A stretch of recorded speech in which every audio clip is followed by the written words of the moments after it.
अच्छा, इतना ही आएगा। अच्छा, हाँ देखिए, नोट कर लीजिए आपको यहीं से, यहाँ से नोट कर लीजिए। नोट कर लिया है? अच्छा, ठीक ठीक ठीक। इसमें तो मैंने बहुत बता दिया था। अब देखिए, इसमें प्रमुख ऐतिहासिक स्रोत के रूप में कौन कौन से हैं? मेजर हिस्टोरिकल सोर्सेस, इसमें साहित्यिक स्रोत और दूसरा पुरातात्विक स्रोत। इसी पर मेन अध्ययन करेंगे हम, पुरातात्विक और साहित्यिक स्रोत पे। उस दिन मैंने बताया था। अब साहित्यिक स्रोत में यहाँ पे भारतीय आ गया और एक विदेशी साहित्य आ गया। विदेशी जितने भी विदेशी स्रोत में कौन कौन से आएंगे? देखिए, इतिहास का पिता कौन था? हेरोडोटस। उसने एक पुस्तक लिखी, हिस्टोरिका, लिख लीजिए। हिस्टोरिका लिखी, तो वो इतिहास का पिता था, तो वहीं से शुरुआत होती है अगर लेखन की। तो उसने जो है भारत में जो फारसी और भारत का जो बीच संबंध थे, फारस और भारत के, उसका उसने वर्णन किया है शुरू में।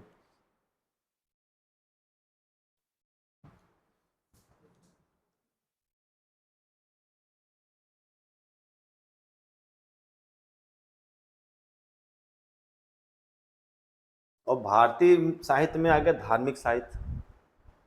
भारत धर्म का देश ही है, तो धार्मिक साहित्य आ गया, धर्मोत्तर साहित्य।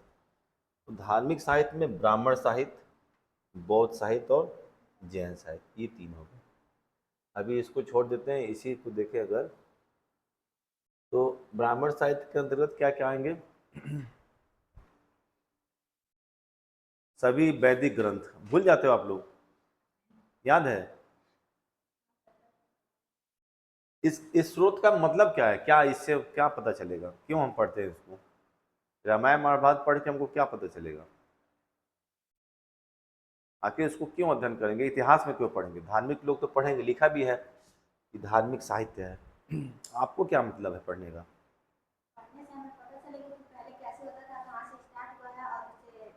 कैसे पता करोगे कि जो उसमें बातें लिखेंगे सही है? उसका ऐतिहासिक महत्व भी है। बहुत सी चीज़ें जैसे धार्मिक साहित्यों में तो ईश्वर को अच्छा दिखाने के लिए, समाज को अच्छा करने के लिए लिख दी गई होंगी। जैसे कह दिया त्रेता युग बहुत अच्छा था, द्वापर युग बहुत अच्छा था। आपको पता ही होगा कि वो सतयुग था। तो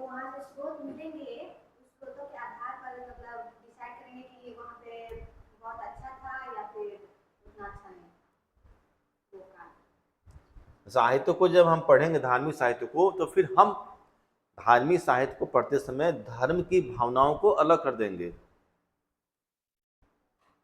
तब अगर हम धर्म में, जो कोई एकदम प्योर धार्मिक व्यक्ति पढ़ेगा, अगर कोई प्रवचन देने वाला, तो वो जितनी भी चीज़ें पढ़ेगा ना, तो वो धार्मिक दृष्टिकोण से पढ़ेगा, उसको कोई भी चीज़ खराब नहीं लगेगी।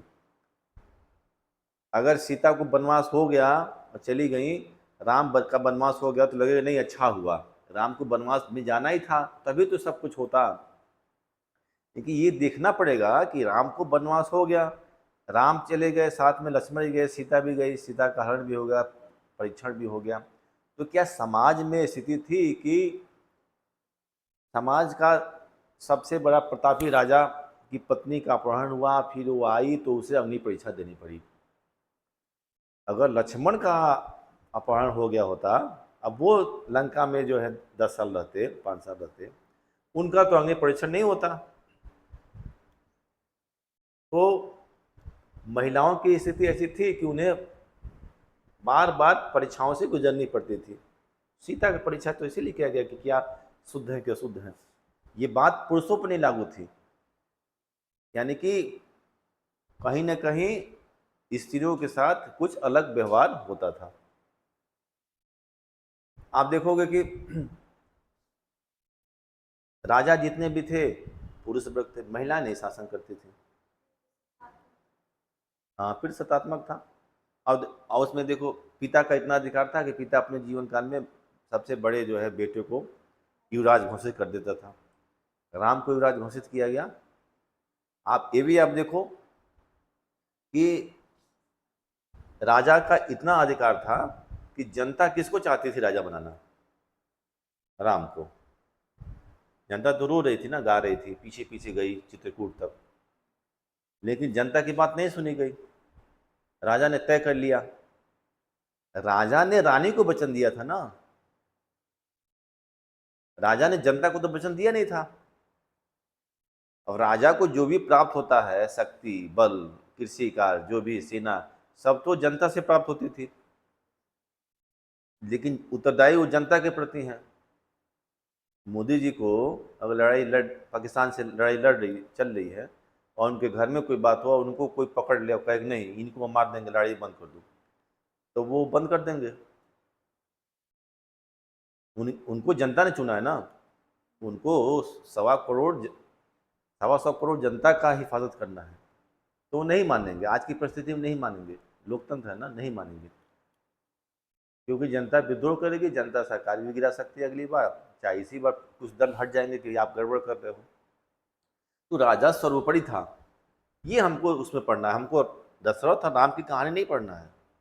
धार्मिक रूप से जो किताबें हैं उसमें से ऐतिहासिक रूप से देखना है कि राजा का इतना अधिकार था कि उसको रानी को वचन दिया था, और रानी को वचन निभाने के लिए उसने जनता के जो भावनाएं थी उसको परे रख दिया, और राम का राजाभिषेक हटाकर उनको जंगल भेज दिया गया और भरत को राजगद्दी दे दी गई। तो फिर सत्तात्मक सत्ता थी, उसमें था महिलाओं का अधिकार ऐसा था। समाज के जो जनता थी उसका अधिकार सीमित थे। वो राजा को कर देता था, राजा उसको अच्छा करता था, धार्मिक मामलों में सरकार नहीं था। आगे जब बौद्ध साहित्य में पढ़ेंगे, गणराज्यों की उत्पत्ति जब हुई तो वहाँ पर सीमित मात्रा में जो है जनता का भागीदारी सत्ता के साथ आई। जितने हम 8 गणराज्य थे बौद्ध काल में, उस 8 गणराज्यों के बारे में पढ़ेंगे जब, तो उस समय लगेगा था वो भी सीमित मात्रा में था। केवल एक व्यक्ति निर्णय नहीं लेता था, उसमें सभा होती थी, सभा में बहुमत का निर्णय होता था, तो जो बहुमत में आता था उसको माना जाता था कि क्या करना है। नहीं, अभी तक जो है प्राचीन काल में ऐसा नहीं था, राजा ही होता था। तो हमको धार्मिक साहित्य में ये देखना है, ब्राह्मण साहित्य में अब कुछ प्राचीन जो ब्राह्मण से बौद्ध धर्म आपके वेद हैं, चारों वेद, तो चारों वेदों का संकलन जो है ना एक समय में नहीं हुआ है। पहले ऋग्वेद लिखा गया, फिर उसके बाद यजुर्वेद, फिर सामवेद, फिर अथर्ववेद। आप उसी सीक्वेंस में हम उसको जब देखेंगे तो प्राचीनतम ग्रंथ जो है ऋग्वेद हो जाएगा। और ऋग्वेद में 10 अध्याय हैं, मंडल हैं, और हर मंडल को हम पढ़ेंगे। उसमें आप देखोगे कि पहला और 10वां मंडल जो है वो बाद में जोड़ा हुआ है। उसमें जो जो भी चीज़ें लिखी गई हैं उसकी समानता जो है बाद के काल से जो मिलती जुलती है। दूसरा और 9वां मंडल पहले लिखा गया, और हर मंडल किसी ऋषि को समर्पित है, और ऋषि जो है के मुख्य वचन से इसमें समाज की बाकी चीज़ों को उसमें दर्शाया गया है। तो आप उसमें देखोगे कि ऋग्वेदिक काल में हम 2 भागों में बांट देते हैं उसको, ऋग्वेदिक काल और उत्तर वैदिक काल। वेद का मतलब वहाँ मान दिया गया ऋग्वेद, उत्तर वैदिक काल मतलब कि बाकी तीनों वेद में। तो एक बहुत बड़े स्तर पर देखेंगे कि अलग एक अध्याय उसका है ऋग्वेदिक काल का। ऋग्वेदिक काल में ये आप समझो कि मतलब स्रोत से क्या पता चलेगा। ऋग्वेदिक काल में हम वहाँ पे स्त्रियों की दशा, राज्य, जनपद का उल्लेख नहीं हुआ है, जन का ही उल्लेख हुआ है, विश्व का उल्लेख हुआ है, ग्राम का उल्लेख हुआ है, राष्ट्र का उसमें उपयोग हुआ है, लेकिन स्पष्ट रूप से राष्ट्र जो है बाद में आया है, जो आज हम राष्ट्र पढ़ते हैं देश के रूप में बाद में। तो इससे हमको मिलता है कि कैसे जो है राजा की उत्पत्ति हुई। राजा की उत्पत्ति के प्रमाण उसमें है।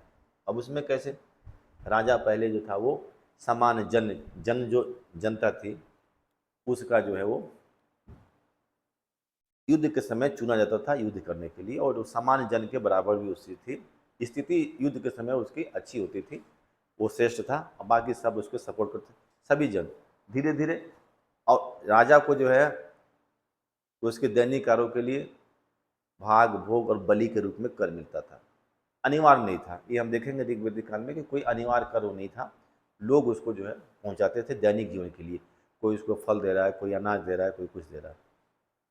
धीरे धीरे राजा जब युद्ध करने लगा, उसकी स्थिति सुदृढ़ होने लगी, तो उसको सेना की आवश्यकता महसूस हुई, तो उसने जो है एक नियमित सेना रख लिया। नियमित सेना को क्या चाहिए? नियमित वेतन देना पड़ता है, तो उसको नियमित कर की व्यवस्था की। तो धीरे धीरे राजा जो है वो अपने जन से मजबूत होता चला गया। ठीक है, तो हमने देखा शुरू में राजा जो था वो सामान्य जन जो थे उन्हीं के साथ रहता था, फिर वो एक विशेष जो है वर्ग के रूप में राजा की उत्पत्ति हुई, और राजा जो है मजबूत होता चला गया। फिर सेनापति, अब आप बाद में देखोगे कि ऋग्वेदिक काल में ही एकदम स्पष्ट रूप से राजा था, पुरोहित था, सेनापति था, ये आपके जो है लगान वसूल करने वाले अधिकारी थे, सबका जो है स्थिति स्पष्ट हो गई। क्योंकि शुरू में वो कबीले के रूप में थे, धीरे धीरे कबीले डेवलप हुआ, विश्व हुआ, विश्व से जो है वो विश्व का जो प्रधान था विश्वपति कहा जाता था, ग्राम, फिर विश्व, फिर उससे बड़ा राष्ट्र बना। ऐसे जो राजा के स्त्रियों की दशा उसमें देखोगे ऋग्वेदिक काल में तमाम विदुषी स्त्रियां मिलेंगी, अपारा, विश्वसरा, घोषा, यानी कि स्त्रियों की स्थिति अच्छी थी। और मंत्र दृष्टि कही गई है, मंत्रों का भी वो मंत्र को लिखती थी, मतलब वो लेखन कार्य भी करती थी। ऋग्वेदिक काल में तमाम स्त्रियां थी जो मंत्रों का उन्होंने जो है लिखा है। तीसरी चीज क्या थी? समाज में इसी से क्या मिलेगा? समाज में वर्ग विभेद नहीं था। चार हम जो है वर्गों को देखते हैं, कौन कौन से? ब्राह्मण, क्षत्रिय, वैश्य और शूद्र। ये कार्य के स्तर पर बांटे गए थे। इसमें जैसे जाति प्रथा कठोर हो गई बाद में, वैसी व्यवस्था नहीं थी। ये वर्ग जो है कर्म के आधार पर बटे हुए थे। और आप देखोगे कि एक जगह उल्लेख मिलता है जिसमें ऋषि जो है, ऋषि पुत्र कहता है कि मेरी माँ जो है वो चक्की चलाती है, पिताजी जो है वो धार्मिक काम करते हैं, मैं मजदूरी का काम करता हूँ।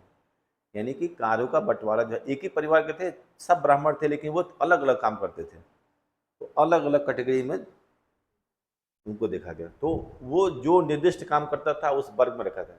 कोई ऐसा नहीं था कि एक व्यक्ति को एक ही काम करना है। तो कर्म के आधार पर ब्राह्मण, क्षत्रिय, वैश्य और शूद्र में बांट दिया गया था। ब्राह्मण का काम था, मैंने उस दिन बताया था आपका, यज्ञ करना। सबसे महत्वपूर्ण काम ब्राह्मण को उस समय यज्ञ करना था। उस ब्राह्मण में से एक वर्ग था पुरोहित। दूसरा काम क्या था उसका? अध्ययन करना, मतलब स्वयं पढ़ना, अध्यापन करना।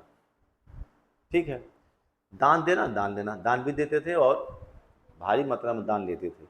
ये ब्राह्मण। क्षत्रियों का काम क्या था? युद्ध करना और रक्षा करना। वैश्य का काम था व्यापार करना। आप देखोगे ऋग्वेदिक काल में व्यापार होता था, वैसा व्यापार नहीं होता था जैसे कि हम देखेंगे कि आगे जो हड़प्पा काल आएगा, वैसे व्यापार नहीं होता था। सीमित मात्रा में व्यापार होता था और बार्टर सिस्टम था। कहीं कहीं जो है अब वो माना गया ऐसा कि निष्क और इस तरह के सोने के सिक्के जो मिलते थे उससे व्यापार होते थे, लेकिन बहुत कम मात्रा में ये व्यापार होता था। ऋग्वेदिक काल में हमें खेती के स्पष्ट प्रमाण मिलते हैं। खेती होती थी, फसल होते थे।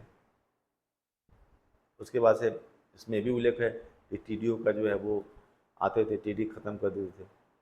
किसानों को जो है युद्ध के समय किसानों को परेशान नहीं किया जाएगा, ये सब था। धार्मिक रूप से था कि आप शुरू में देखोगे कि देवताओं को 3 वर्गों में बांटा गया था: अंतरिक्ष के देवता, आकाश के देवता और पृथ्वी के देवता। बाद में धीरे धीरे क्या हुआ, उसमें संक्षिप्तीकरण किया गया। माने ऋषियों को ये लगा कि इतने देवता कहाँ हैं? ऋग्वेद में है ना, एकम सत्यम विप्रा बहुधा वदन्ति, सत्य एक ही है और उसको कई लोगों को बारे में बताया जाता है। तो ईश्वर कोई एक ही होगा, हम लोग अलग अलग रूप में जो है इसको पूछते हैं। तो क्या हुआ कि संस्कृतिकरण शुरू हुआ, जितने ईश्वर थे सबको जो है, अंत में आप देखोगे कि 3 लोग प्रधान रूप से आ गए ब्रह्मा विष्णु और महेश। ठीक है, तो उधर की तरफ हुआ, दर्शन में भी बदलाव हुआ। इसके बाद से फिर ऋग्वेदिक काल के बाद से जब आर्यक शुरू हुआ तो उसमें दर्शनों का जो है वो, तो इस तरह से ब्राह्मण साहित्य में जो सबसे महत्वपूर्ण ग्रंथ है ऋग्वेद, इसमें आपको सामाजिक, आर्थिक, राजनीतिक सब चीज़ मिलेगा इसमें। शुरू में राजा का चयन होता था, फिर राजा जो है अपने को स्थापित कर लिया, और फिर राजा जो है वो क्या करने लगा, पैतृक हो गया। वो राजा का पुत्र जो है, जो सबसे बड़ा पुत्र था युवराज, अपने समय में राजा घोषित करता था, और इस तरह से चलता था। संस्कृत, ऋग्वेद में वैदिक संस्कृत था, एक वैदिक संस्कृत है ना। अब उधर चले जाएंगे तो आ जाएगा लौकिक संस्कृत, जो भाषा है जो बाद में रामायण महाभारत में थी वो होगी। संस्कृत में तो लिखा गया है वो, संस्कृत तो परिपूर्ण है ना भाषा के रूप में, वो लिपि भी है, अब बोल चाल की भाषा भी है। हम नहीं बोल पाते हैं, आदमी तो बोलते हैं ना, उस समय बोलते थे। गुप्त काल पढ़ेंगे तो गुप्त काल तक उच्च वर्ग के लोग संस्कृत में बोलते थे, निम्न वर्ग के लोग जो है वो जो समान भाषाएं जो बाकी हम पढ़ेंगे ना, तो उसमें पढ़ेंगे वैदिक संस्कृत। अब वैदिक ये संस्कृत आएगा, लौकिक संस्कृत, फिर पाली आएगा, फिर प्राकृत आएगा, फिर अवहट आएगा, फिर देवनागरी, ऐसे भाषाओं का विकास हुआ। हिंदी वाले पढ़ेंगे उसमें, इस तरह से भाषाओं का विकास हुआ, तो आते आते हिंदी आ गया। आगे हम जब हम महाकाव्य काल पढ़ेंगे इसी ब्राह्मण साहित्य के अंतर्गत, तो वो उसमें लौकिक संस्कृत आएगा। ठीक इसके बाद की स्थिति है। फिर हम जब पढ़ेंगे बौद्ध काल, इसके बाद हड़प्पा काल में तो कोई लिपि थी नहीं, जो मिली वो चित्रात्मक लिपि थी, तो उसका तो कोई स्क्रिप्ट मिला नहीं। उसके बाद जब हम पढ़ेंगे तो सीधे किस पे आ जाएंगे, पाली पे। तो बौद्ध काल में भाषा पाली थी, फिर प्राकृत, अभी अशोक के लेख प्राकृत भाषा में है, और फिर आ जाएगा अवहट, जो अभ्रंश, अवहट फिर अभ्रंश, फिर करते हुए हिंदी आ जाएगी। फिर हिंदी में भी अलग अलग भाषाएं बनी चली गई, राजस्थानी हिंदी, मराठी हिंदी, मराठी भी हिंदी है, बांग्ला हिंदी, तो उसमें अलग अलग हो जाएगा। नेपाली भी हिंदी है, नेपाल की बहुत भाषाएं मिलेंगी आपको। इसकी उत्पत्ति जो है वो संस्कृत से हुई, संस्कृत से हिंदी, हिंदी से जो है वो क्षेत्रीय जो है हिंदी का विकास हुआ। हमारे यहाँ आई खड़ी बोली, खड़ी बोली, ये खड़ी बोली वहीं से शुरू हुई, हस्तिनापुर से, जो मेरठ का इलाका है, जिसको आज हम लोग बोलते हैं, उधर के लोग बोलते हैं कि अरे बहुत ऐसे बोला जाता है, तो उच्चारण में अंतर हो जाता है। तो खड़ी बोली की शुरुआत हुई, वहीं से हिंदी जो है हमारे यहाँ बोली जाती है। भोजपुरी, भोजपुरी को संविधान में शामिल करने के लिए प्रयास किया जा रहा है। भाषा तब होगी ना जब भाषा का माध्यम जो ऐसा उन्नत हो कि दूसरे भाषा में कन्वर्ट हो जाए, उसकी अपनी लिपि हो। आप देखो भोजपुरी लिखते समय दिक्कत होती है, हिंदी, अंग्रेजी, पाली, प्राकृत, संस्कृत लिखते समय दिक्कत नहीं होती है। अब कोई कहता है गईली, कोई कहता है गईली, का कर तारा, आप इसको लिखेंगे तो दिक्कत होगा। का कर तारा, वो ही जा बाड़ा, तो वो ही जा लिखने में दिक्कत हो रही नहीं, वही है, कितना स्पष्ट है, वही है। तो भाषा तब पूर्ण होगी जब उसको लिखने और बोलने में, बोली हो सकती है लेकिन कोई बोली भाषा नहीं हो सकती है। तो भाषा का अपना जो है उन्नत अवस्था होनी चाहिए, जो लिखने और पढ़ने में और अभिव्यक्त करने में सक्षम हो।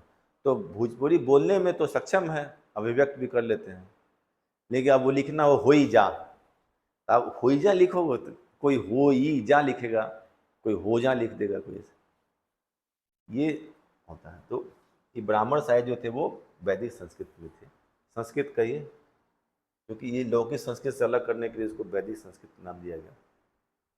तो टोटल संस्कृत में है, और उन संस्कृतों का रूपांतर हिंदी में किया गया, फिर हिंदी से आप समझते हैं तो ऋग्वेदिक उसके बाद से आएगा। देखिए सबसे अच्छा वैदिक काल में तो ऋग्वेद तो सबसे उन्नत है ही, उसमें सब चीज़ आपको मिल जाएगा कि धर्म कैसा था, धार्मिक मान्यताएं कैसी थी, स्त्रियों की दशा कैसी थी, समाज में वर्गीकरण था तो कैसा था, समाज में कार्य का बंटवारा कैसे हुआ था।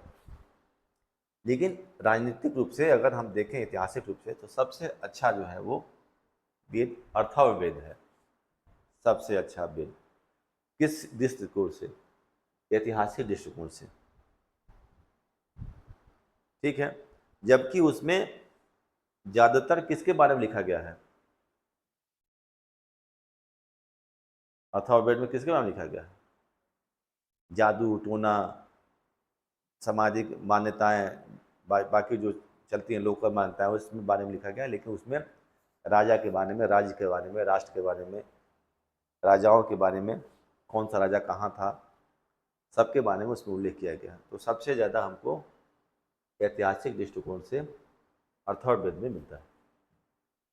उसके बाद से सबसे बड़ा ब्राह्मण शतपथ ब्राह्मण, किसी के ब्राह्मण ग्रंथ थे, वो है शतपथ ब्राह्मण।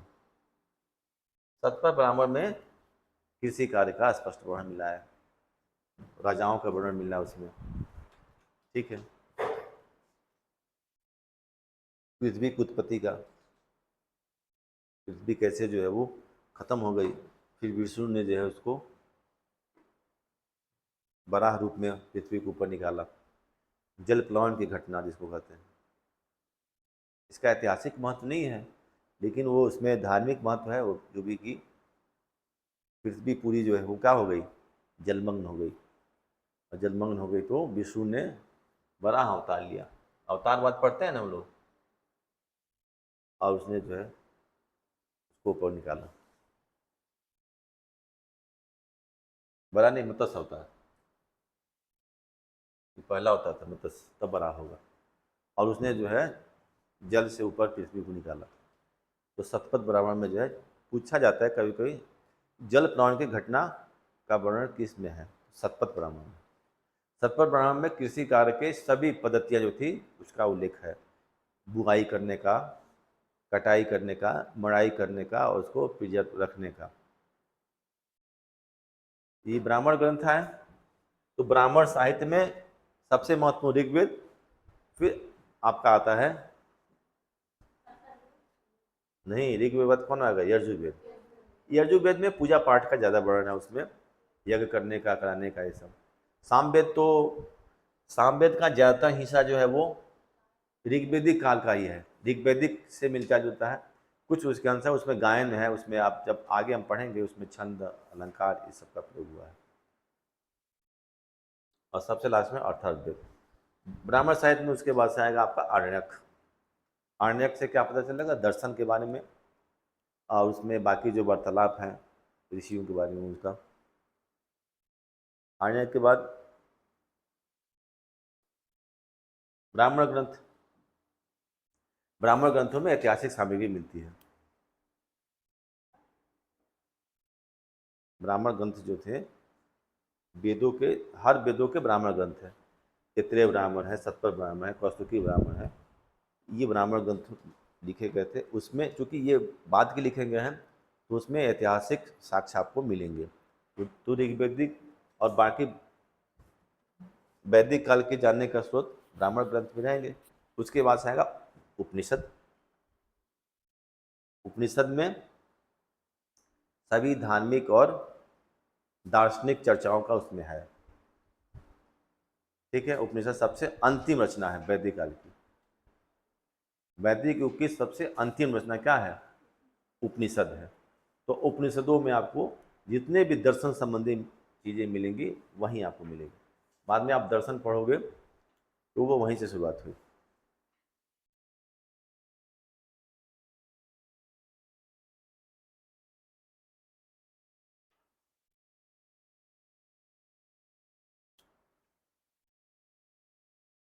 ये दूसरा यहाँ पे है बौद्ध साहित्य। ये बौद्ध साहित्य किस में लिखे गए हैं? पाली में। पाली में।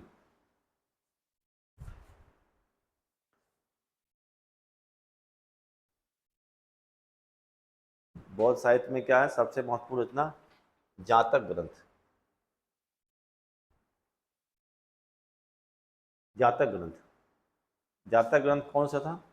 भगवान बुद्ध के जन्म के पूर्व की घटनाओं का वर्णन किया गया उसमें, जातक ग्रंथों में।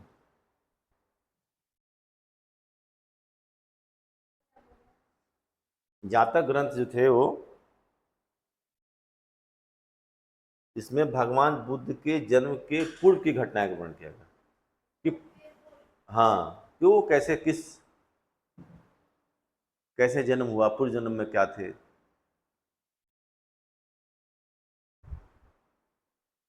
वैसे उन्हें तो 9वां अवतार बताया गया है। अवतारवाद में 9वें क्रम पे आते हैं वो, विष्णु के 9वें अवतार हैं, 10वां भी होने वाला है। और जातक ग्रंथों के बाद इसमें आता है पिटक। पिटक, ठीक है, हाँ, त्रिपिटक उसको कहते हैं।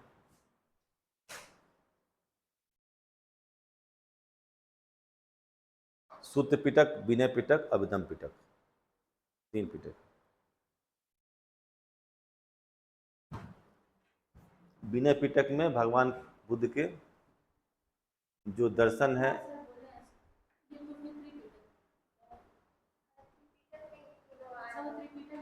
हाँ, त्रिपिटक है ना, तीनों की रचनाएं हुई। एक तो दो तो भगवान बुद्ध के मृत्यु के बाद रचनाएं हुई दोनों की, और तीसरा जो है अशोक के समय हुआ। त्रिपिटक जो है, हाँ, त्रिपिटक जो है वो भगवान बुद्ध के जीवन, उनके दर्शन को जानने का सबसे महत्वपूर्ण स्रोत है। जातक ग्रंथ तो कहानियों के रूप में है, उसमें बढ़ा चढ़ा कर लिखा गया है। जैसे सभी वर्गों में, सभी धर्मों में किसी का जन्म हुआ तो ईश्वर को या किसी व्यक्ति, महत्वपूर्ण व्यक्ति को तो बढ़ा चढ़ा कर लिखा जाएगा ना, ऐसे थे, ऐसे थे, ऐसे थे। तो जातकों में ऐसा है। लेकिन इन पिटकों की रचना जो हुई, 2 पिटक तो शुरू में बन गए भगवान बुद्ध के मृत्यु के बाद, तीसरा जो है अभिधम पिटक बना अशोक के समय में। ये अभिधम पिटक जो है वो प्योर जो है वो दार्शनिक ग्रंथ है। दार्शनिक ग्रंथ है तो ऐतिहासिक चीज़ें भी उसमें आएंगी, आती हैं। विनय पिटक जो है ना, उसमें बौद्ध धर्म के जो आचार्य थे, जो शिष्य थे, शिक्षा ग्रहण करने था, उसका आचार विचार का सब उसमें वर्णन किया गया है।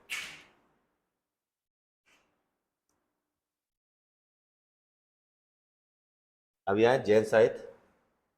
जैन साहित्य मुख्यतः जो है प्राकृत में है, प्राकृत भाषा में लिखे हैं।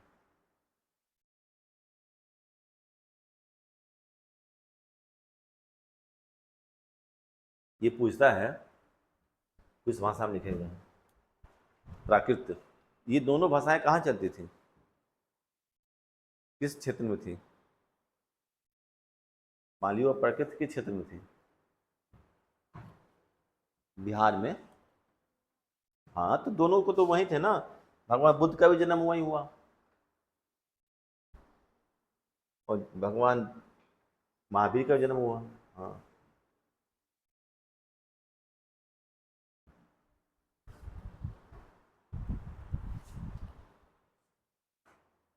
इसमें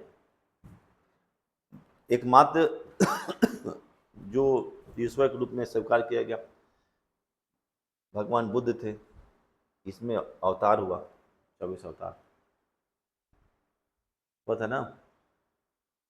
तो जैन धर्म में अवतार था, सबसे अंतिम जो थे वो महावीर स्वामी थे, उसके पहले पार्श्वनाथ थे।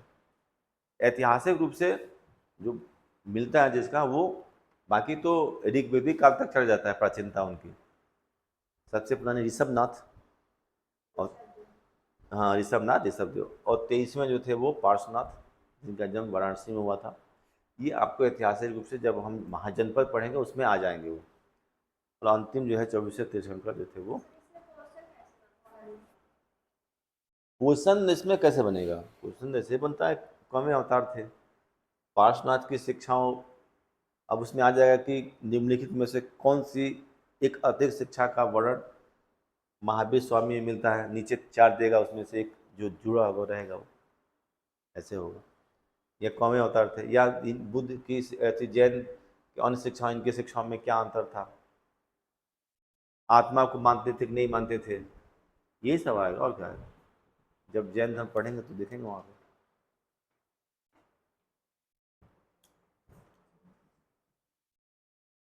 ठीक है, उसमें तो बढ़ जाएगा ना। अब इसमें पढ़ेंगे तो इसमें 4 आर्य सत्य होगा, यहाँ तो वो पढ़ने का मतलब नहीं है। फिर इनका अष्टांगिक मार्ग होगा, फिर इनका पढ़ेंगे तो जैन धर्म में त्रिरत्न कौन कौन से थे। हाँ, तो ये देखना पड़ेगा ना, ये अष्टांगिक मार्ग, त्रिरत्न या 4 आर्य सत्य में क्या है, फिर अष्टांगिक मार्ग में क्या कर, तो जब पढ़ेंगे देखेंगे उसमें। वहीं से पूछता है अष्टांगिक मार्ग में, इसमें से कोई क्वेश्चन उठा के दे देगा आपको। सम्यक दृष्टि, सम्यक संकल्प, सम्यक दर्शन, सम्यक वाक, ये सब 8 आपको याद करने पड़ेंगे।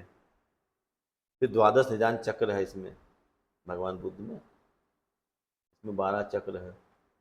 इसी चक्र के माध्यम से जो है वो दिखाया गया कैसे जन्म होता है, मृत्यु होता है, फिर जो है आपका यहाँ से आकर फिर खत्म हो जाता है, फिर नया शुरू होता है। ये व्हील उसको बोलते हैं, व्हील ऑफ लाइफ। अब इसी से जीवन दर्शन आपका चलता है।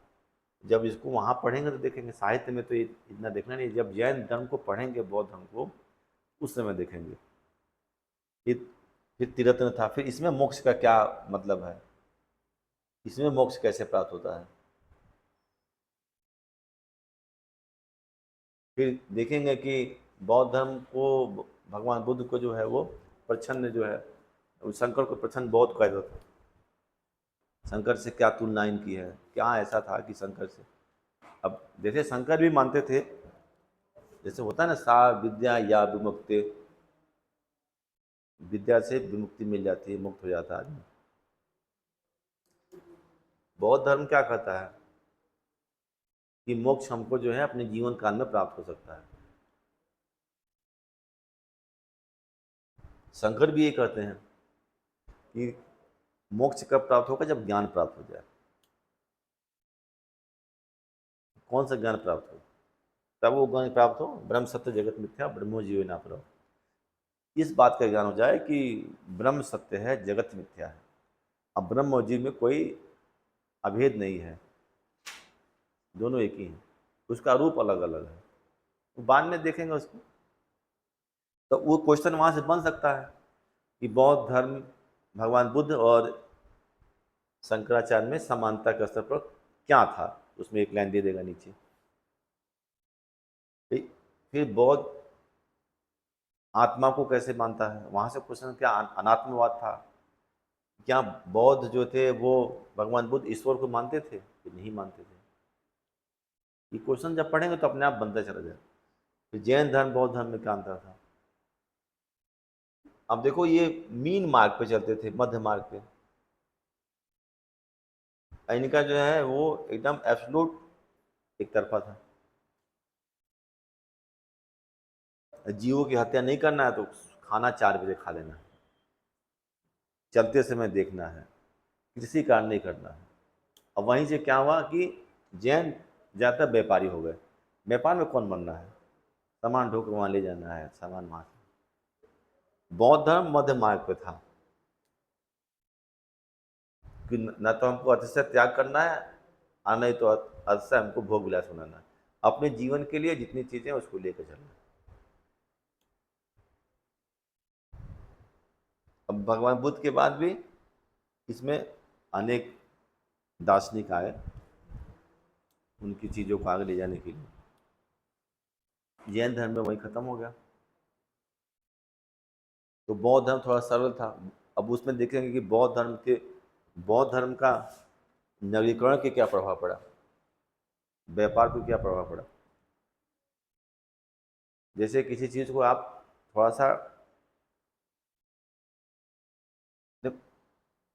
वैदिक धर्म में या ब्राह्मण धर्म जिसको कहें, उसमें शुद्ध को लेना देना आज भी नहीं, अच्छा नहीं माना जाता ना। आपको कोई गांव में ऐसा दिखाई दे शुद्ध का पैसा लेकर खाता हो, तो आपको क्या लगेगा, क्योंकि कोई वो बिजनेस कर रहा है, आपको लगेगा क्या कितना बेकार आदमी है, सूद के पैसे से खाते हैं लोग। किसी को दिए 1 लाख रुपया, उसका ब्याज आ रहा है 1,000 रुपये महीने, किसी को दिया। तो फिर आप जब कोई किसी से कर्ज नहीं लेगा, सरकार से तो आप लेते हो, बैंक पहले बैंक तो थे नहीं, तो फिर वो उसको व्यापार करना तो कैसे करेगा। भगवान बौद्ध के समय में इस सब चीज़ों को ध्यान नहीं दिया गया, तो उसको खराब नहीं माना गया, तो फिर व्यापार की प्रगति हुई। तो कहीं ना कहीं भगवान बुद्ध का के प्रवचनों का व उनके उपदेशों का प्रभाव समाज पे पड़ा। तो वहां से व्यापार बढ़ा तो नवीकरण हुआ, नवीकरण से जो है नगरी क्रांति आई, नगरों का उदय हुआ। तो वो जब हम पढ़ेंगे तो देखेंगे जैन धर्म अतिशय वो था, इसमें हर चीज़ का मना थी कि शुद्ध नहीं लेना है, पाप नहीं करना है, जीवों की हत्या नहीं करनी है, तो एकदम एक्सट्रीम स्तर पर चला गया वो। अच्छा, इसमें भी पशु हत्या पर निषेध था, इसमें भी था। यहाँ से फायदा ये हुआ कि अब ये तो कहेगा कि बैल को जो है जोतो मत खेत में, उसको तो दुख होगा ना, जैन धर्म को था तो उसमें दुख होगा, तो किसी के ऊपर जो है हमको पाप नहीं करना है। भगवान बुद्ध ने ऐसा नहीं कहा, जीवों की हत्या न कर, जीवों का उपयोग करने के लिए तो कहा उसने। तो बैलों से खेती होती थी, ये तो कह देंगे बिल्कुल खेती मत करो, और 5 ही बजे दुकानों का बंद करके घर भाग जाओ। आया समझ में? ये हम उस समय जब पढ़ेंगे तो दिखेंगे। इतना हो गया, इतना समझ में आया। किस ऐतिहासिक स्रोत के रूप में साहित्यिक स्रोत है, इसमें भारतीय साहित्य, अब भारतीय साहित्य में धार्मिक साहित्य, धर्मोत्तर साहित्य, धार्मिक साहित्य में ब्राह्मण बौद्ध जैन, यहाँ से लेकर यहाँ तक, यानी कि वैदिक काल से लेकर और बाद तक जितना हम पढ़ेंगे आपको लगभग, मतलब हर्षवर्धन काल तक आपको इन साहित्यों से आपको जानकारी प्राप्त होती रहेगी, क्योंकि हमेशा लिखे गए हैं। विदेशी आक्रमण हुआ उनकी, उसमें भी चर्चा है। बाद में 700 AD तक तमाम ग्रंथ मिलेंगे आपको। उसके बाद से जब मध्यकाल शुरू हो गया तो ख़त्म हो गया, उसके बाद से आपको बहुत साहित्य नहीं मिलेंगे, और ऐतिहासिक दृष्टिकोण से बिल्कुल नहीं मिलेंगे। उस समय से अब ईस्ट सिंह आया था, ईस्ट सिंह, हेनसांग, फाहियान, ये सब आए थे, वो बौद्ध धर्म को समझने के लिए ही भारत आए थे। और जब भारत में आए तो जगह जगह घूमे, तो वहाँ की चीज़ों को देखे, उन्होंने नगरों का वर्णन किया, इस नगर में इतना दिनों की, नालंदा का, विक्रमशिला का, फिर नालंदा विश्वविद्यालय था, उसमें इतने लड़के पढ़ते थे, उनकी पढ़ाई ऐसे आचार्य थे। विक्रमशिला विश्वविद्यालय बना, विक्रमशिला विश्वविद्यालय था, उसमें बच्चे पढ़ते थे, दर्शन की पढ़ाई होती थी, फला फला चीज़, इन सब चीज़ों का जो है वर्णन मिलेगा। उसके बाद से 800 ईस्वी के बाद से क्या शुरू हो जाएगा, पूर्व मध्यकाल। 800 से 1200 तक पूर्व मध्यकाल में आपको इन सब, इसमें से कुछ भी नहीं मिलेगा। तो उसके बाद से क्या मिलेगा, जो राजा आए, राजपूतों की उत्पत्ति, और जो राजपूत आए उनके संरक्षण में जो थे कवि लेखक, उन्होंने लिखा है, चाहे पृथ्वी राज से हो, चंद्रबरदाई हो, इस सब अलबरूनी, अल मसूदी, ये सब बाहरी जो आया मुस्लिम जो लेखक, उन्होंने लिखा। अलबरूनी किताबें हिंदी लिखा गया। तो जब वहाँ से बाहरी लोग आए तो वहाँ के इतिहास मिलना शुरू हो जाएगा, कि वहाँ तक जो है 700 AD तक, 700 ईस्वी तक बौद्ध साहित्य आपको भरपूर नॉलेज देगा। ये हो गए, अब आगे बढ़ जाए। ठीक है, आगे क्या है, तो विदेशी साहित्य नहीं इसमें पेट की, विदेशी साहित्य में विदेशी जो बनाया हेरोडोटस ने लिखा। सिकंदर के समय जो आक्रमणकारी जो था, सिकंदर के समय नियाकस अस्टेबुलस जो उनके साथ आए थे, उनकी किताबों के बारे में ये आ जाएगा विदेशी साहित्य के रूप में। उसके बाद से सेल्यूकस का राजदूत था मेगस्थनीज, जिसने इंडिका लिखा। सेल्यूकस कौन था, जब सिकंदर युद्ध करके वापस लौट गया तो उसने जो है सेल्यूकस को नियुक्त कर दिया भारतीय प्रदेश को देखने के लिए, पश्चिमी प्रदेश में। है समझ में? सेल्यूकस की लड़की की शादी किससे हुई, चंद्रगुप्त मौर्य से। तो सेल्यूकस का राजदूत था, उसने भेजा था दरबार में मेगास्थनीज को। मेगास्थनीज दरबार में रहे, उसने लिखा इंडिका। अब इंडिका एकदम स्पष्ट रूप से नहीं मिली है, इंडिका का जो है कुछ ही भाग मिला है, लेकिन उसने जो है यहाँ पे वर्णन किया है कि राजा कैसा था, राजा के अंतर्गत शासन प्रणाली कैसी थी, कर कैसे लिए जाते थे, राजाओं के प्रांत कैसे थे। फिर उसमें जो अधिकारियों का वर्णन किया है वो उनके जो वर्ण के अधिकारी और अर्थशास्त्र के अधिकारी को हम दोनों को मिलाकर देखेंगे तो पता चल जाएगा कि किसके लिए कौन सा प्रयोग किया गया है। मजिस्ट्रेटों का वर्णन करता है, मजिस्ट्रेट, राज मजिस्ट्रेट बोलते हैं, उस समय का ही मजिस्ट्रेट है वो। तो उसने जो इंडिका में अपनी रचनाओं को लिखा। ठीक, फिर डायमेकस आया बिंदुसार के समय, चंद्रगुप्त मौर्य का पुत्र था बिंदुसार।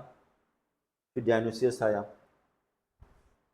अशोक के समय में, उसने भी लिखा। इसी तरह हेलियोडोरस भी राजदूत था, उसने आया, उसने जो है गरुड़ स्तंभ लिखा। जैसे जैसे लोग आते रहे, यूनानी आक्रमण हुए, ईरानी आक्रमण हुए, तो वो वहाँ से आए और यहाँ के बारे में उसमें विदेशी साहित्य के रूप में।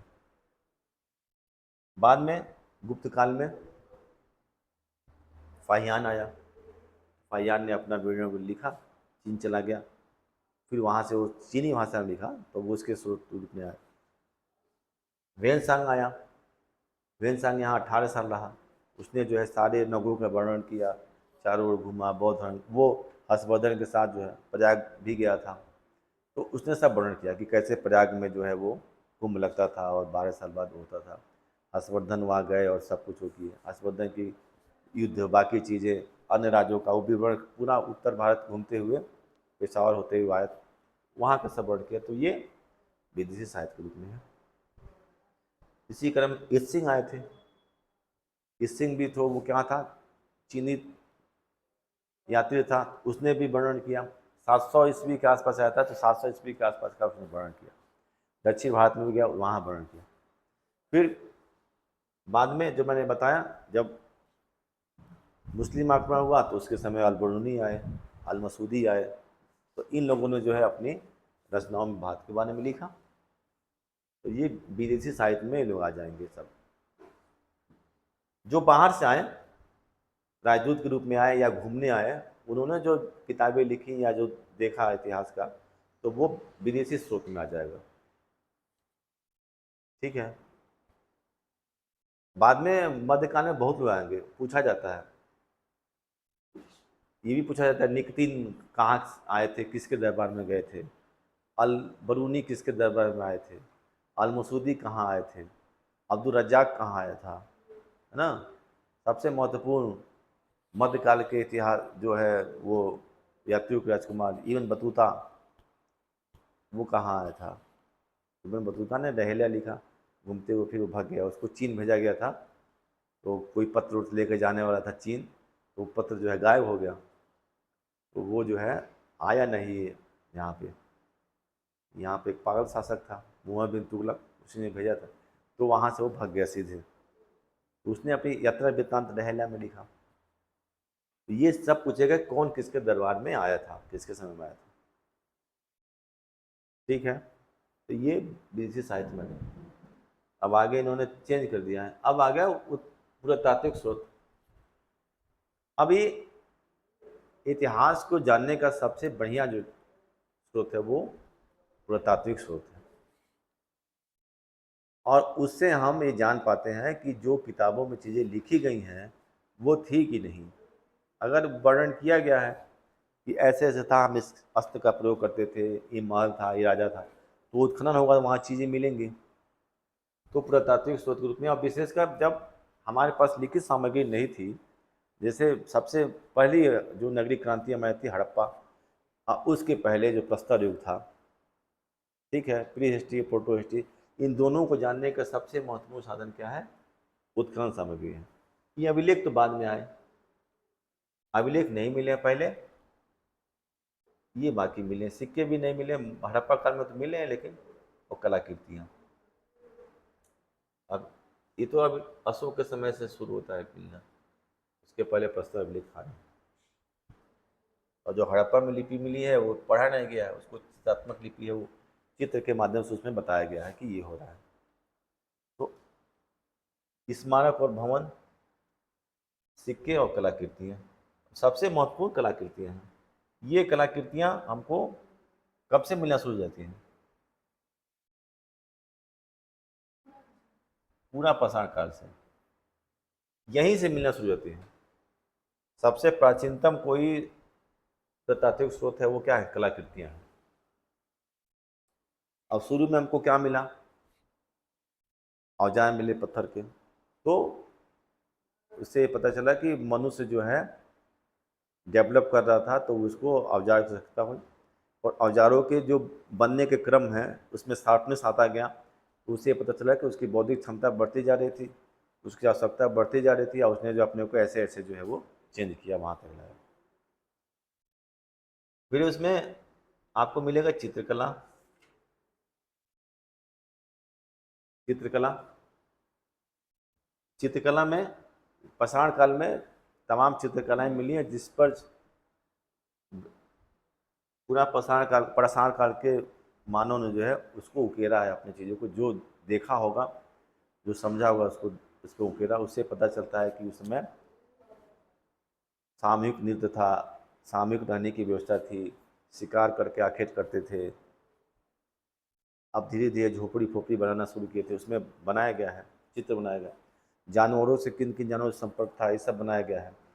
तो चित्रकला से ये सब मिलता है, ये सबसे प्राचीन है। जब हम हड़प्पा काल में आएंगे तो हमको अभिलेख तो नहीं मिलेगा, बाकी तीनों चीज़ों का महत्व बढ़ जाएगा। ठीक है, यहाँ बढ़ जाएगा। नौपाषाण काल में भी मकान बनते थे, लेकिन वो झोपड़ी के बनते थे, तो वो गर्त मिले हुए हैं, लेकिन ऊपर का जो चीज़ है वो सब गल बढ़ गया, पत्थर और ईंट के बनते नहीं थे। हड़प्पा काल में ईंट का प्रयोग किया गया, तो उसके अवशेष अभी भी मिलते हैं। अभी भी कई जगह नए खुदाई होगी तो मिल जाएगा, लेकिन अभी तो बहुत उत्खनन हो चुका है। तो हड़प्पा काल में हमको स्मारक एवं भवन, अब देखो हड़प्पा और मोहनजोदड़ो और बाकी जगहों से मिला हुआ है। कहीं से गोदी मिला हुआ है, कहीं से अन्नागार मिला हुआ है, कहीं से भवन मिले हुए हैं रहने के लिए। ठीक है, कुएं मिले हुए हैं, पक्की सड़कें मिली हुई हैं, पक्की नाली मिली हुई है। तो ये स्मारक वहाँ से मिले हुए हैं। नहाने का स्नानगार मिला हुआ है, पवित्र स्नानगार माना गया कि वो सामूहिक रूप से लोग नहाते थे। सिक्के मिले हुए हैं, सिक्के मिले हुए हैं, तो सिक्के से पता चला कि व्यापार होता था बाहर से और अपने यहाँ से। यहाँ के सिक्के वहाँ मिले हैं, मेसोपोटामिया के यहाँ मिले हैं। सिक्के पर चित्र बने हुए हैं, माता देवी की मूर्ति बनी हुई है, पशुओं की मूर्ति बनी हुई है, उस पर शिव की मूर्ति बनी हुई है। इससे पता चलता है कि शिव की पूजा होती थी धार्मिक रूप से।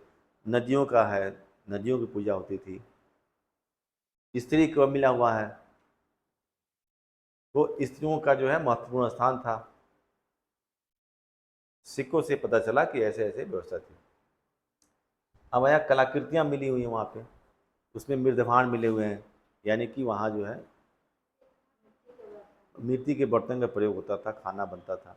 मृदभांडों पे चित्र बनाए गए हैं, ज्यामिति आकार में चित्र बनाए गए, यानी कि उनको थोड़ा बहुत भी हो, उनको ज्यामिति ज्ञान था। ठीक है, उनको पकाने की व्यवस्था उनको पता थी, आग का पता था। फिर उसमें बाण मिले हुए हैं, उसके कांसे के बर्तन मिले हुए हैं, कांसे की मूर्ति मिली हुई है। सबसे अच्छी मूर्ति कहाँ से मिली? मोहनजोदड़ो से नृत्य करती हुई मूर्ति मिली हुई है, यानी कि वहाँ पे नृत्य भी होता था, महिलाएं डांस करती थी। तो ये कलाकृतियों से पता चलता है कि हड़प्पा काल में व्यापार होता था, सिक्कों से व्यापार होता था। महिलाओं की स्थिति कैसी थी? पूजा के रूप में जो है पशुपति का मूर्ति मिली वो था। उसमें चार जो हमने बताया था, उसमें जो चार पशु थे, गेंडा, हाथी, वृषभ, तो इनका जो है अंकन मिला हुआ है। गायों का अंकन नहीं मिला, लेकिन वृषभ का अंकन मिला हुआ है, यानी कि धार्मिक रूप में जो है वहाँ उस समय वृषभ का, कुबेरदार जो वृषभ था उसका अंकन मिला, यानी उसका धार्मिक महत्व था।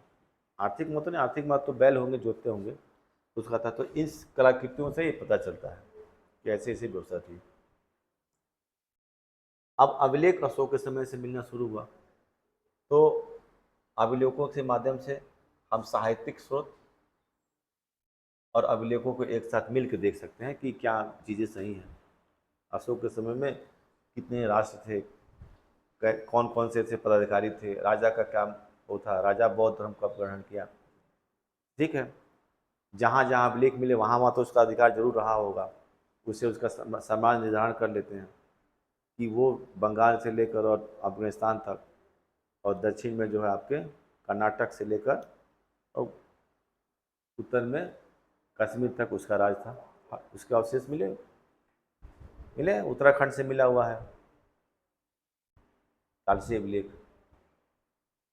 महास्थान, सौगौरा, ये सब अभिलेख मिले। तो अभिलेखों से उसके राज निर्धारण हो गया और अभिलेखों में सब अंकित है कि अशोक ने कब बौद्ध धर्म ग्रहण किया, उसने कब महामात्रों की नियुक्ति की, कब रज्जु की नियुक्ति की, कितने पदाधिकारी थे, किसका क्या काम था। ठीक है ना। फिर वो कैसे जो है उसमें सब अभिलेखों में ही है कि पशु वध को ख़त्म किया उसने, राज्य में जो है पशु वध निषेध कर दिया गया, धार्मिक यात्राएं होती थी, महामात्रों की नियुक्ति की गई जो महामात्र धार्मिक चीज़ों को देखते थे, रज्जुक जो था वो देखता था। ठीक है, कर वसूलने करने अधिकारी थे उनको देखता था। इस सब चीज़ों का, कलिंग का युद्ध हुआ उसका वर्णन सब कुछ उसमें मिलता है। फिर युद्ध के बाद उसने क्या किया। ठीक है,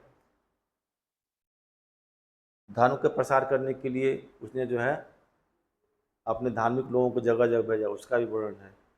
तो उसके अभिलेखों से सब कुछ मिलता है। अशोक के बाद से अभिलेख मिलना शुरू हो गया। ठीक है, तो अभिलेखों के माध्यम से हमें पता चला। बाद में अशोक के बाद शुंग काल आया, शुंग काल में भी हमको अभिलेख मिले। फिर सातवाहनों के अभिलेख मिले हुए हैं दक्षिण में, उत्तर में भी मिले हुए हैं। सातवाहनों के बाद से विदेशी आक्रमण शुरू हो गया, यमन और उसमें कुषाण, शक, पहवा, तो उनके भी अभिलेख मिले हुए हैं, उनकी मूर्तियाँ मिली हुई हैं, मूर्तियों के नीचे अभिलेख लिखे हुए हैं। ठीक है, उसके बाद से जितने भी राजा आया आपके गुप्त काल में अभिलेख मिले हुए हैं। उससे पता चला कि कौन कौन से अधिकारी नियुक्त थे, हुणों का आक्रमण कैसे हुआ, स्कंदगुप्त ने कैसे उनको हराया। सिक्के हैं उनके, उस सिक्कों पर भी अभिलेख अंकित हैं कि कब सिक्के कब चलाए गए, किस रूप में चलाए गए। उसके बाद से आपको लगातार मिलेंगे अंतिम समय तक। मंदसौर अभिलेख से पता चलेगा कि कैसे जो है किस तरह के व्यापार होते थे, पटवाई से मिली है। प्रयाग प्रशस्ति समुद्रगुप्त की सबसे जानने का, जैसे अशोक को जानने की प्रशस्तियाँ, वैसे प्रयाग प्रशस्ति मिली हुई है जिसपे अशोक के अभिलेख हैं, समुद्रगुप्त के और बीरबल के, अकबर के समय लिखा गया। प्रयाग प्रशस्ति से पता चलता है कि कैसे जो है राजा बना, फिर उसने उत्तराधिकार कैसे नियुक्त किया गया, फिर उसमें अधिकारियों की चर्चा हुआ है उसमें। तो सारे जो है प्रशस्तियों से बाकी चीज़। अब प्रशस्ति पढ़ते समय देखो अभिलेख में प्रशस्तियाँ जो मिलती हैं उसमें थोड़ा सा ध्यान देना पड़ता है कि प्रशस्तियाँ कौन लिखता है। हरसेन उनका दरबारी कवि था, ठीक है ना। अब अशोक में और इसमें थोड़ा सा अंतर हो जाए। दरबारी कवि था और दरबारी कवि क्या करते हैं, राजा को खुश करने के लिए लिखते हैं। तो प्रयाग प्रशस्ति को पढ़ते समय हम देखेंगे कि क्या हूबहू लिखा गया है कि हरसेन ने जो है कुछ उसमें अलग से अलंकृत किया उसको। तो वो साहित्यिक स्रोत और उसको मिला के देख लिया जाएगा कि अशोक के समय जो समुद्रगुप्त के समय जो प्रयाग प्रशस्ति मिली है वो क्या है। ठीक है, तो गुप्तों के समय में अभिलेख जो जितने मिले हैं कुमार गुप्त के सबसे ज़्यादा अभिलेख मिले हुए हैं। ठीक है, और वो जगह जगह मिले हैं, उसमें सब व्यापार का वर्णन है, उसमें राज्यों का वर्णन है, युद्धों का वर्णन है, और उसमें जो है राज्य को कैसे प्रशासनिक रूप से बांटा गया था वो सब मिला हुआ है कुमार गुप्त का। कुमार गुप्त के बाद स्कंदगुप्त है। तो ये 750 जब हमारा ख़त्म होगा वहाँ तक अभिलेख मिलते हैं। मध्यकाल में भी अभिलेख मिले हैं, पूर्व मध्यकाल में भी, लेकिन बाद में अभिलेखों की संख्या कम हो गई, ख़त्म ही हो गई लगभग। अब फिर क्या मिलने लगे, साहित्यिक स्रोत ही, क्योंकि तब तक बहुत ज़्यादा विकास हो गया था लिखने पढ़ने का, कागज़ का आविष्कार हो गया। तो पुस्तकें मिलना शुरू हो गई, तो अब अभिलेखों का उतना महत्व नहीं रहा, लेकिन आपको 1200 ईस्वी तक आपको अभिलेख मिलेंगे और वो अभिलेखों से आपको एक विस्तृत जानकारी मिलेगी। उसका हम साहित्यिक सोच से टैली करके देख लेते हैं कि क्या ये सही में दोनों चीज़ें सही हैं या इन दोनों में जो है कोई अलंकृत चीज़ों का प्रयोग किया गया है। दरबारी के जैसे हरिसेन ने लिखवाया तो जरूर कुछ नहीं लिखा, मंदसौर प्रशस्ति है, ठीक है। प्रशस्ति मतलब क्या होता है, किसी की प्रशंसा में लिखा गया हो। उस प्रशस्ति से हम उसमें से अच्छी चीजों को निकालेंगे जो ऐतिहासिक महत्व है। अब प्रस्तर अभिलेख में, अभिलेखों में एक तो प्रस्तर अभिलेख हो गए, ठीक है। अब इसमें क्या हो जाएगा, एक हो जाएगा पिलर जो उस समय थे, जिसको अशोक ने ढाल के उसको जो है चुनार से या बाकी जगहों से उसको पत्थर को निकाला गया। उस पत्थरों को जो है जब पढ़ेंगे देखें, पत्थरों को एक निश्चित आकार में काटा गया, उसको गोल, फिर उसको घिसाई की गई, उसको बोलते थे ग्रिस्ट विधि, ग्रिस्ट विधि। उसको इतनी पानी, उसमें चमक आज भी देखोगे आप, देखे नहीं कभी देखना, उसमें चमक उससे, फिर उसको जो है उसको रगड़ के पत्थर से ही चमकाया गया, चमका कर उसको जगह जगह स्थापित कराया गया, उस पर लिखे गए। तो पिलर स्क्रिप्ट कितने हैं, 7 हैं, ठीक है। फिर जगह जगह जो पहाड़ियाँ थी उस पर लिखा गया, वो लघु लेख और शिला लेख है, ठीक है। जैसे कालसी है, बाकी उसको गिरनार है, उसको क्या किया गया कि जो शिला थी वहाँ पे, जो पहाड़ थी उसी को काट के उसी पर अंकित कर दिया गया, उसको स्थापित नहीं किया गया, तो वो शिलालेख है। लघु प्रस्तर लेख हैं, वो छोटे छोटे जो लिखे गए थे वो है। तो अशोक के समय ऐसी थी। क्या पूछ रहे थे? तो अशोक के समय 3 तरह के लिखे गए थे। इसके अलावा क्या था कि तांबे की प्लेटों पर लिखा गया था, छोटे छोटे प्लेटों पर लिखा गया था, हाँ। तो उसको ताम्रपत्र निधि बोलते, ताम्रपत्र बोलते, दवा के पंच करके, पंच मार्क कॉइन बना था ना, पंच मार्क कॉइन, हाथ सिक्के, उसको दबा, वैसे दबा के लिखा जाता था, टंकर करके। एक मिल गया आपको ऐसे, एक पत्ती मिल गई, उस पर हाथ से थोड़ा लिखा जाएगा, केमिकल से अब लिखा सकते हैं। अब इस पर मान लीजिए लिखना है अशोक के समय का तो ऐसे लिखना है, इसको दबाया जाता था, इसको ऐसे दबा के ऐसे करके तो आ गया, है समझ में। वैसे ताम्रपत्र निधियाँ मिली हैं, कम मिला है, इसका बहुत महत्व नहीं, लेकिन ये भी एक है। हाँ, हाँ, स्तंभ पर टंकर करके काट के, हाँ, पत्थर है उस पर लिखा गया है, इसीलिए तो थोड़ा सा ऐसे ऐसे करके है, एकदम स्पष्ट उस पर लिखा गया। और कितना महीन से लिखा, पहले उसको प्रस्तर लिखा निकाला गया, फिर उसको प्लेन किया गया होगा, फिर उसको जो है बहुत बारीक छिन्नी से लिखा गया होगा। उस समय देखें, अभी एक ही तरह के पिलर स्क्रिप्ट हर जगह लिखे गए हैं, यानी कि साफ साफ जाहिर होता है कि कहीं ना कहीं जो है लेख एक जगह नोट कराया गया लोगों को। जैसे आपको कह दिया आप जाओ लिखो, आपको 7 जगह भेज दिया जाए, आपको दिल्ली टोपरा मेरठ भेज दिया जाए, राजस्थान भेज दिया जाए, आपको सारनाथ भेज दिया जाए, सब जगह स्थान मिले हैं, रामपुरवा भेज दिया जाए, जगह जगह वैशाली भेज दिया जाए, आपको कह दिया लिखो इसको, तो लिखने वाला आदमी एक तरह लिख पाएगा? नहीं लिख पाएगा। तो कहीं ना कहीं केंद्रीय नेतृत्व में केंद्रीय स्तर पर उसको तैयार कराया गया, और वही जो है स्क्रिप्ट सबको दिया गया, तो जो जहाँ जैसे दिया गया वैसे ही लिखा उसने। तो, तो अशोक के अभिलेख इतना विस्तृत है, बाकी शासकों को नहीं मिलते हैं, कि केवल अशोक के अभिलेख के आधार पर ही पूरा उसके राज्य का निर्धारण, कर्मचारियों का निर्धारण, कर पद्धति, सबका निर्धारण किया जा सकता है। जैसे एक रुमिनदेही अभिलेख है, नेपाल में पड़ता है रुमिनदेही, उसमें कहा कि हम वहाँ यात्रा किए और उसका जो है 1/6 से, क्योंकि भगवान बुद्ध के जन्म से उसका महत्व है, तो उन्होंने 1/8 कर दिया, यानी कि उस समय 1/6 टैक्स लगता था उपज का। लगता था।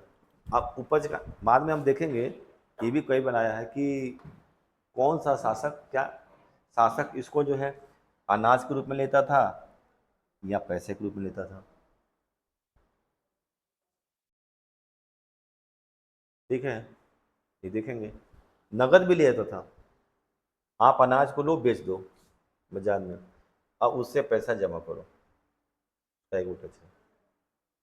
मध्यकाल में भी ऐसा था, बहुत से शासक जो है वो अनाज लेते थे, फिर उसका स्टोर कर दिया अपना। अकाल, पहले अकाल तो बहुत पड़ता था ना, और बहुत से शासक उसने नगद कर के रूप में लिया, तो नगद लिए इसको बेचना पड़ता था। जहाँ उपज होता था उसी के पास की मंडी में जो दाम होता था उस पर बेच कर उसका 1/8 1/6 लेते थे। आज की तरह था नहीं, अनाज का ही महत्व था, तो अनाज भंडारण किया जाता था। अलाउद्दीन खिलजी ने उसका भंडारण, विस्तृत भंडारण किया था। उस समय भी सौ गौरव ताम्रपात्र मिलेगा, उसमें भी वर्णन है कि अनाज रखा जाता था संकट के समय में। क्योंकि आप पढ़ोगे, जब हम पढ़ेंगे, पहले का इतना नहीं मिला है, लेकिन जब हम पढ़ेंगे आधुनिक भारत, तो आप देखोगे कि मैकडोनाल्ड आयोग, स्टेसी आयोग, ये सब आयोग बनाए गए थे, सूखा आयोग, ड्राउट कमीशन बनाए गए थे। इसका यही मतलब था कि हम कैसे सूखे से निपटेंगे। उसके बाद नहरों का विकास हुआ, सिंचाई का विकास हुआ। तो एक एक साल में 25-25 लाख, 20-20 लाख लोग मर जाते थे सूखे का। अनाज होता नहीं था, पानी की व्यवस्था थी नहीं, पशु मर जाते थे, चारा नहीं मिलता था, खाने के बिना लोग मर जाते थे। महामारी अलग थी, वो अलग बात है, लेकिन सूखे की वजह से तब आयोग बनाए गए थे। उस आयोगों ने अपनी रिपोर्ट दिया, रिपोर्ट में दिया कि सरकार को नहरों का विकास करना चाहिए, पानी के संसाधन का विकास करना चाहिए। इसमें ये था कि अगर संकट के समय अनाज भंडारण हो और तब उसको जो दिया जाए, इस तरह से होता रहता। ठीक है।